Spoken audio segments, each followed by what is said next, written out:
인생을 살다 보면 내 힘으로 할 수 없는 일들이 수없이 많아요.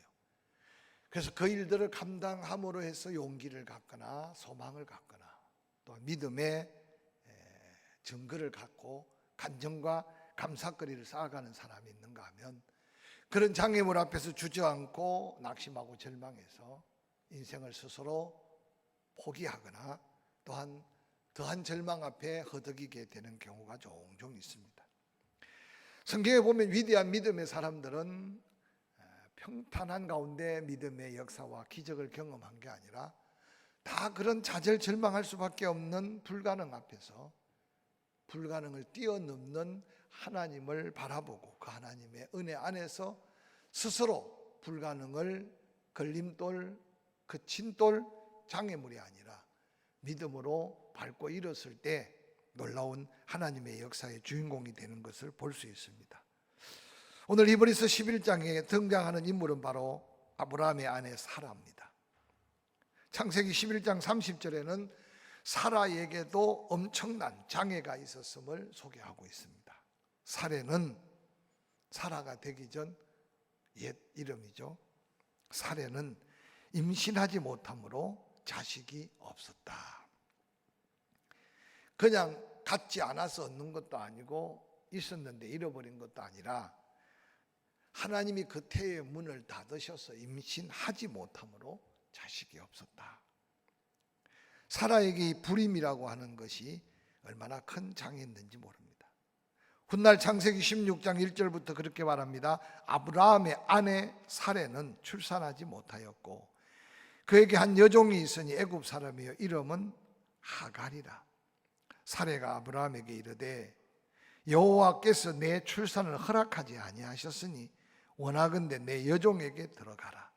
내가 혹 그로 말미암아 자녀를 얻을까 하노라 하매 아브라함이 사라의 말을 들으니라. 아브라함의 아내 사라가 그 여종 애굽 사람 하갈을 데려다가 그 남편 아브라함에게 첩으로 준 때는 아브라함이 가나안 땅에 거주한 지 10년 후였더라. 사라는 이미 갱년기를 지난 여인으로서 모든 생명의 근원이 말라서 도저히 잉태할 수 없는 그런 육신의 장애를 가지게 되었어요. 그 장애는 나이로 인한 자연 생리적인 장애를 넘어서 사라가 얼마나 기도했겠어요. 사라가 얼마나 하나님께 은혜를 구했겠어요. 그런데 하나님이 잉태하지 못하게 했다는 것까지도 깨달았던 것 같아요. 사라에게 이 엄청난 장애는 여인으로서 큰 고통이었을 겁니다. 뿐만 아니라 창세기 17장 17절 18장 11절에 보면 아브라함이 엎드려 웃으며 마음속으로 이르되 100세 된 사람이 어찌 자식을 낳을까? 사라는 90세니 어찌 출산하리요? 라고 스스로 고백합니다. 뿐만 아니라 창세기 18장 1절에는 아브라함과 사라는 나이가 많아 늙었고 사라에게는 여성의 생리가 끊어졌다라고 말합니다. 아브라함의 나이 100세, 사라의 나이 90세. 이제는 사라에게만 문제가 있는 게 아니고 아브라함에게도 엄청난 장애가 일어났어요. 나이가 장애였습니다. 하나님의 사자가 선포한 메시지를 듣고도 아브라함은 스스로 웃습니다. 내 나이가, 사라의 나이가. 그래서 아브라함과 사라에게는 이제 세상에 그 하나도 기대할 것이 없는 나이까지도 이제 장애가 되었습니다. 뿐만 아니라 환경적인 요인, 이성적인 불신앙도 장애였습니다. 창세기 18장에 보면 아브라함이 그의 축복을 하기 위해 하나님의 사자들이 집으로 다가옵니다. 그래서 고운 가루 3쌀을 가져다가 반죽을 합니다. 또 가축대 있는 데 가서 기름지고 좋은 송아지를 가지고 하인들에게 주어서 요리를 급히 합니다. 아브라함이 엉긴 젖과 우유와 하인들이 요리한 송아지를 가져다가 하나님의 사자들 앞에 차려놓고 나무 그늘 아래서 그들을 대접합니다. 그들이 아브라함과 사라에게 말합니다. 9절에 내 아내 사라가 어디 있느냐? 대답하되 장막에 있나이다. 그가 이르되 내년 이맘때 내가 반드시 내게로 돌아오리니 내 아내 사라에게 아들이 있으리라 하시니 사라가 그 뒤 장막 문에서 들었습니다. 아브람과 사라는 나이가 많아 늙었고 사라에게는 여성의 생리가 끊어졌습니다. 사라가 속으로 웃고 내가 노쇠하고 내 주인도 늙었는데 내게 무슨 즐거움이 있으리요. 여호와께서 아브라함에게 이르시되 사라가 왜 웃으며 이르기를 내가 늙었거늘 어떻게 아들을 낳으리요 하느냐. 여호와께 능하지 못한 일이 있겠느냐. 기한이 이를 때 내가 내게로 돌아오리니 사라에게 아들이 있으리라. 15절 사라가 두려워서 부인하여 이르되 내가 웃지 아니하였나이다. 이르되 아니라 내가 웃었느니라. 오늘 이 본문 가운데서 나타나는 참 안타까운 것은 여호와 하나님의 이름으로 하나님이 보내신 여호와의 사자가 직접 1인칭으로 내가 하나님께서 직접 사라의 태의 문을 열고 내년 이맘때쯤 아들을 낳을 거라고 했는데 사라는 자기의 생리가 끊어지고 아브라함 100세 자기 90세 나이의 장애 틀에 갇혀서 이제는 모든 것에 불가능하다는 자기의 생각 속에 불신앙까지 하나님 직접 사자를 보내서 말씀하시는데도 사라는 장막에서 웃고 있고 아브라함도 웃고 있는 이 불신앙의 웃음을 본문은 소개하고 있습니다. 성경은 정확하게 아브라함도 웃고 있고 사라도 웃고 있는 이 웃음을 우리에게 보여주시면서 하나님의 사자는 말합니다.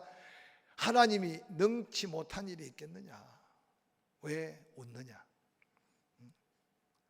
너무나 놀라운 것은 장막 밖으로 나와 웃는 자고 책망하니 사라는 웃지 않았다고 말하고 하나님의 사자는 아니다, 네가 웃었다.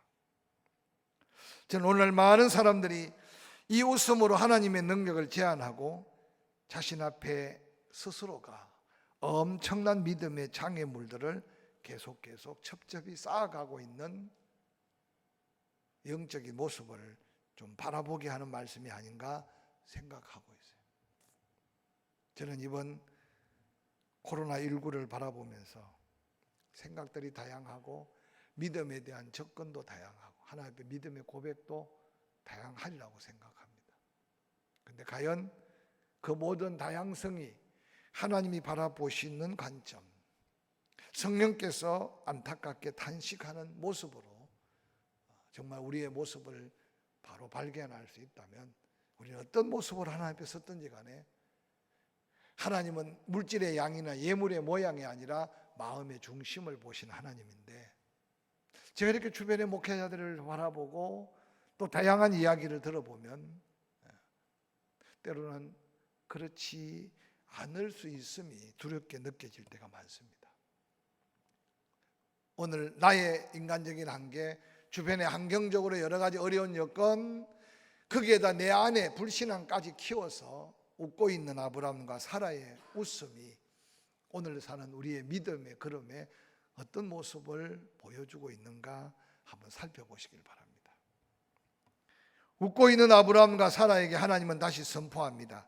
창세기 18장 13절 14절을 한번 함께 읽어볼까요? 시작. 여호와께서 아브라함에게 이르시되 사라가 왜 웃으며 이러기를 내가 늙었거늘 어떻게 아들을 낳으리요 하느냐. 여호와께 능하지 못한 일이 있겠느냐. 기한이 이를 때 내가 내게로 돌아와서 오리니 사라에게 아들이 있으리라. 이 말씀 속에는 너는 웃고 비웃고 불신해서 불가능하다고 생각하지만 나는 가능하다. 하나님이 뭐가 답답해서 우리 연약한 인간과 논쟁하겠어요? 아브라함이 사라가 하나님이 기대하는 믿음이 없지만 너는 불가능하다고 생각하지만 나는 가능하다 라고 하시는 하나님의 음성이 본문에서 아브라함과 사라의 믿음을 향한 거룩한 도전이 아닌가 생각해 봅니다. 우리의 삶 속에 크고 작은 불가능, 내가 아무리 생각해도 이것도 불가능한 이유와 불가능한 요인을 찾으면 수없이 많을 겁니다. 근데 그 불가능한 이유와 그 불가능한 요인 때문에 스스로 주저앉아 버린다면 우리는 웃어야 할 여유도 없는 절망과 낙심만 가득할 겁니다. 근데 그때 아브라함과 사라의 심령을 깨우는 이 하나님의 음성을 한번 귀 기울여서 듣고 묵상하는 기회가 되었으면 좋겠습니다. 사라가 왜 웃느냐? 왜 늙었다고 낙심하느냐? 여호와 하나님이 능하지 못한 일이 있겠느냐? 너는 웃었지만, 너는 믿지 않았지만, 너를 통해 내가 영광을 받아야 하기 때문에 기한이 이럴 때 내가 너에게로 돌아오는 그 순간 사라에게 아들이 있을 것이다. 왜 웃느냐? 왜 불가능하다고 말하느냐? 왜 하나님도 이 일은 할 수 없다고 말하느냐? 세상에 믿음 없는 사람은 그렇게 말할 수 있어요. 요즘에는 시장님도 잠잠하고 구청에서도 잠잠한데 제가 내기를 걸었잖아요. 교회 확진자가 나오지 않도록 기도합니다.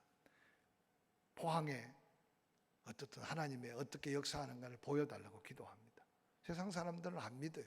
그러나 하나님을 믿는 사람은 기도해 볼 만한 사명의 기도라는 사실을 저와 여러분들은 깨달을 수 있었으면 좋겠어요. 할렐루야. 그리 아니하실지라도 교회 내 확진자가 생기고 포항에 또 다른 어떤 지역에 특별한 확진자처럼 확진자가 생길지라도 하나님은 여전히 우리 가운데 역사하신 하나님. 그게 바로 우리 믿음에 앞서갔던 믿음의 주인공들의 모습이에요. 히브리서 11장 11절은 그렇게 말합니다. 믿음으로 사라 자신도 나이가 많아 단산하였으나, 환경을 바라보고 나이를 바라보고 자기 자신의 영적인 모습 속에 비웃고 있었지만 잉태할 수 있는 힘을 얻었다. 바로 사라에게 잉태할 수 있는 힘을 주신 분은 바로 믿고 신뢰하고 의지하면 기적을 행하시는 하나님이 사라를 살아되게 하셨다고 말씀하고 있습니다. 잠시의 불신앙의 웃음을 후회하고 다시 믿음으로 하나님의 약속에 붙들렸던 사라. 히브리서 저자는 그걸 사라의 믿음이라고 소개합니다. 실패의 경험 속에 만난 하나님. 하나님은 하갈이 낳은 아들 이스마엘이 아니라 자신에게서 낳은 아들 이삭을 통하여 하나님의 역사를 이루어 갈 것을 사라가 뒤늦게 깨닫게 되고 알게 되었어요. 때때로 우리의 허물과 실수대로 다 갚지 아니하시고 하나님 당신의 영광과 뜻을 위해서 우리의 연약함까지도 하나님께서는 기다리시고 보듬어 안아가며 하나님의 뜻한 길로 이끌어 가신 하나님을 우리는 성경 속에서 수없이 만나볼 수 있어요. 베드로가 3번이나 부인하고 마지막 저주하면서 예수를 떠났지만 갈릴리 바닷가에 찾아오셔서 베드로를 책망하기보다는 또다시 사명을 일깨우고 또다시 그 고백한 고백대로 살아가도록 인도하셔서 어느 날 베드로가 믿음의 열정이 더해지고 마지막 로마의 무시무시한 핍박을 피해갈 때도 하나님은 베드로를 책망하기보다는 다시 베드로의 앞에 환상을 보여주셨어요. 예수님, 주님 어디 가십니까? 네가 버리고 가는 그들을 위해 내가 다시 그곳으로 간다. 베드로는 또다시 자기를 추스려 그 핍박의 현장에 가서 십자가에 거꾸로 못 박힘을 당해 순교당했던 모습들은 우리의 남은 생에 자신감은 떨어지고 믿음의 분량은 적을지라도 믿음으로 살아는 하나님을 붙들고 나아갈 때 바로 불가능을 가능케 하는 하나님의 역사가 나타났던 사실을, 여러분, 하갈을 통해 이스마엘을 낳아보지 않는 사람은 이삭의 가치, 하나님의 은혜의 귀중함을 깨달을 수 없을 수가 있어요. 그 때때로 하나님은 웃고 있는 사라에게 그 웃음이 진정한 믿음의 축복이 되도록 은혜 베푸시는 하나님이라는 사실을 한번 기억해 보시길 바랍니다. 사라의 실패의 원인은 믿음이 없어 말씀하심과 약속하심을 자신에게 허락할 하나님의 축복이요 하나님의 약속임을 온전히 믿지 못했습니다. 믿음이 없으니 사라는 기다리지 못하고 하갈을 통해 이스마엘을 품에 안았을 때 사라의 어떤 욕망은 해결될 줄 알았는데 도리어 이스마엘 때문에 가정이 풍지박산, 하루도 평안할 날이 없는.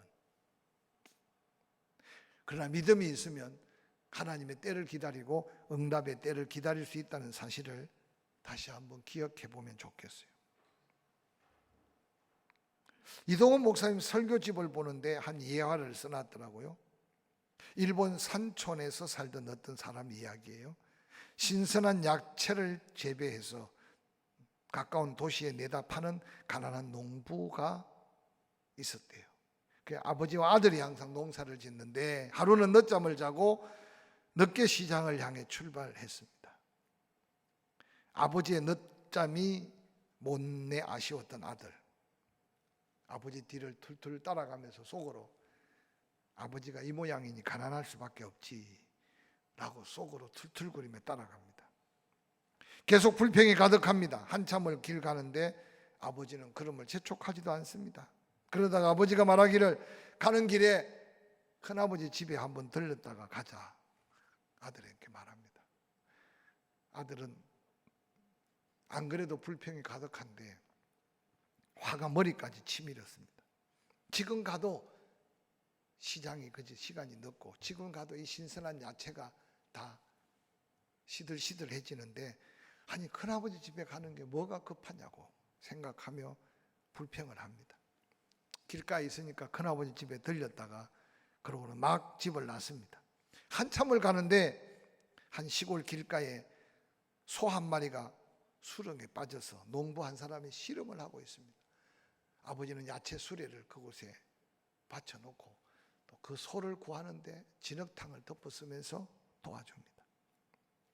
아들은 이제 참을 수 없는 한계까지 막 화가 났습니다. 마침내 아들은 아버지 뒤를 따라가면서 이제 다시는 내가 아버지 농사를 돕거나 아버지 일에 함께 하지 않아야겠다 그렇게 맹세까지 합니다. 그리고 다시 길을 재촉해서 도시 가까이 가는데 언덕 위에서 해가 뉘어뉘어져 가는데 갑자기 그들 눈앞에 엄청난 구름이 솟구치고 섬광이 눈이 부시도록 비춰왔습니다. 그 순간에 그 도시가 다 잿더미로 변했는데 바로 그 도시가 히로시마였다는 이야기입니다. 실한지 꾸며낸 이야기인지는 모르겠지만 내 생각대로 내 뜻대로 빨리빨리 뭔가 되는 것도 중요하지만 때때로 내 계획과 내 뜻을 잠시 내려놓고 하나님의 뜻을 다시 묻고 하나님의 뜻에 내 뜻을 맞춰가는 보조를 맞추는 것이 쉽지는 않지만 그 시간이 낭비가 그 시간이 허비가 아닐 수 있다는 사실을 깨달을 수 있기를 주의 이름으로 간절히 부탁을 드립니다. 오늘 한국은 빨리빨리가 어떤 면에 경제적으로 때로는 산업화에 도움이 됐다고 하지만 어느 날 거기 너무 익숙해져서 느긋함과 여유로움을 잃어버리고 특별히 하나님 앞에 믿음으로 기도하고 기다리는 믿음의 여유까지 놓쳐버리고 어느 날 내 생각에 쫓기고 내 기분에 쫓기고 내 감정에 쫓기고 내 마음에 쫓겨서 하나님의 뜻을 놓쳐버리고 살 때가 얼마나 많은지 모릅니다. 히브리서 저자는 사라의 믿음을 소개합니다. 하나님을 믿었다고 말입니다. 그리고 결론적으로 사라가 아들을 낳았다고. 그래서 히브리서 11장 11절은 믿음으로 사라 자신도 나이가 많아 단산하였으나 잉태할 수 있는 힘을 얻었다. 그것은 바로 약속하신 하나님을 믿었기 때문이다 라고 말합니다. 사랑하는 믿음의 동역자 여러분, 우리의 마음속에 과연 이 믿음을 다시 한번 바라보고 이 믿음을 가지고 있는가 점검해 보시길 바랍니다. 창세기 18장 14절 15절은 이렇게 말합니다. 여호와께 너하지 못한 일이 있겠느냐? 기한이 이를 때 내가 내게로 돌아오리니 사라에게 아들이 있으리라. 사라가 두려워서 부인하여 이르되 내가 웃지 아니하였나이다. 이르되 아니라 내가 웃었느니라. 사라의 잉태는 모든 것을 초월하시는 하나님의 전지전능하신 능력이 역사할 때 바로 사라의 몸에 잉태하는 하나님의 기적이 일어났다고 소개합니다. 사도 바울은 로마서 4장 17절부터 이렇게 기록합니다. 기록된 바 내가 너를 많은 민족의 조상으로 세웠다 하심과 같으니 그가 믿은 바 하나님은 죽은 자를 살리시며 없는 것을 있는 것으로 부르시는 이시니라. 아브라함이 바랄 수 없는 중에 바라고 믿었으니 이는 내 후손이 이 같으리라 하신 말씀대로 많은 민족의 조상이 되게 하려 하심이라. 그가 100세나 되어 자기 몸이 죽은 것 같고 사라의 태가 죽은 것 같음을 알고도 믿음이 약하여 지지 아니하고 믿음이 없어 하나님의 약속을 의심하지 않고 믿음으로 견고하여져서 하나님께 영광을 돌리며 약속하신 그것을 또한 능히 이루실 줄 확신하였으니 이러므로 그것이 그에게 의로 여겨졌다. 즉 하나님이 믿음으로 여기시고 그 믿음을 따라 하나님은 은혜를 베풀어 주셨다는 겁니다. 사랑하는 성도 여러분, 우리에게 이 기적을 잉태할 수 있는 믿음을, 아니 불가능을 가능케 하신 하나님을 신뢰하고 의지하는 믿음을 다시 한번 도전하는 이 시간이 되기를 주의 이름으로 간절히 축원합니다. 믿음은 자신 앞에 놓여 있는 불가능의 장애물만 바라보고 낙심하는 게 아니라 불가능을 가능케 하시는 하나님을 바라보고 나아가는 게 믿음입니다. 그래서 믿음의 사람은 주저앉거나 뒷걸음질 치거나 원망하거나 낙심하지 않고 지금 불가능하지만 가능케 하신 하나님을 향해 한 걸음 한 걸음 더 전진하고 나아가는 것이 믿음입니다. 창세기 21장 1절부터 그렇게 말합니다. 여호와께서 말씀하신 대로 사라를 돌보셨고 여호와께서 말씀하신 대로 사라에게 행하셨으므로 사라가 임신하고 하나님이 말씀하신 시기가 되어 노년의 아브라함에게 아들을 낳으니 아브라함이 그가 태어난 아들 곧 사라가 자기에게 낳은 아들을 이름하여 이삭이라 하였고 그 아들 이삭이 난 지 8일 만에 그가 하나님의 명령하신 대로 할례를 행하였더라. 아브라함이 그의 아들 이삭이 그에게 태어날 때 100세라. 사라가 가로되 하나님이 나를 웃게 하시니 듣는 자가 다 나와 함께 웃으리로다. 창세기 21장 1절부터 6절 말씀은 얼마나 하나님의 역사 앞에 감동 있는 말씀인지 봅니다. 개역 성경에는 여호와께서 사라를 권고하셨다라고 말하는데 개역 개정판에는 여호와께서 말씀하신 대로 사라를 돌보셨다. 이 권고하셨다는 말은 하늘 보좌를 잠시 비우고 하나님 말씀하신 그 약속을 이루기 하나님이 직접 사라의 몸에 사라의 태에 여호와께서 마리아를 권고하셨다. 그래서 마리아가 잉태하셨다. 지금도 보이지 않는 하나님이지만 하늘 보좌에만 계신 하나님이 아니라 우리가 기도하면 그 응답의 자리에 우리가 말씀을 믿고 순종하면 그 순종의 자리에 하나님이 친히 돌보신다. 할렐루야. 그래서 오늘 21장 1절 2절에 계속 여호와께서 말씀하신 대로 돌보셨다. 여호와께서 말씀하신 대로 행하셨다. 여호와께서 말씀하신 시기가 되어 아들을 낳았다. 모든 주체가 여호와 하나님이에요. 그런데 오늘 우리는 기도하면서도 내 뜻, 말씀을 들으면서도 내 생각, 하나님의 약속을 받으면서도 내 때만 손꼽다가 기다리지 못하고 믿음으로 그 말씀을 확신하지 못해서 기회를 놓치는 경우가 얼마나 많은지 모릅니다. 오늘 본문에 권고하셨다, 돌보셨다는 말이 히브리어로 와 예호와 파카트라는 말로 쓰고 있는데 직역하면 여호와께서 직접 방문하셨다. 여호와께서 말씀하신 기한에 맞게 그 기한에 따라서 찾아주셨다 라고 하는 아주 의미 있는 단어입니다.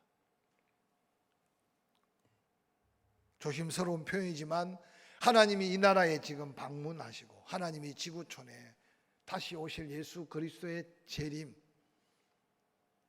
혹시 준비하신 하나님의 손길로 하나님은 알곡과 쭉중이를 흔들고 때로는 믿음의 소중함을 드러내 보이고 교회가 어떻게 등대의 빛을 보이고 교회가 어떻게 이 땅에 소금으로 맛을 낼 수 있을까 혹이 하나님이 타장마장의 키질을 하고 계신다면 저와 여러분의 영적인 모습은 어떠해야 할지를 한번 생각하는 기회가 될 수 있었으면 좋겠어요.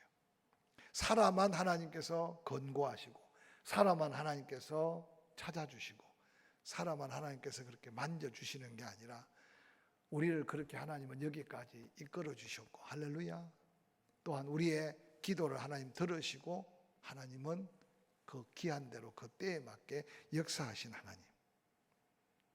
그러므로 우리 앞에 크고 작은 장애물이 놓여질 때 장애물만 바라보고 의심하거나 사라처럼 어리석게 잠시 비웃고 포기하는 인생이 아니라 그 하나님의 불가능한 가운데 약속을 붙들고 다시 한번 불가능을 가능케 하는 그 하나님의 역사 앞에 우리의 믿음으로 그 역사를 경험하고 체험하는 저와 여러분이 될 수 있기를 주의 이름으로 간절히 축원합니다.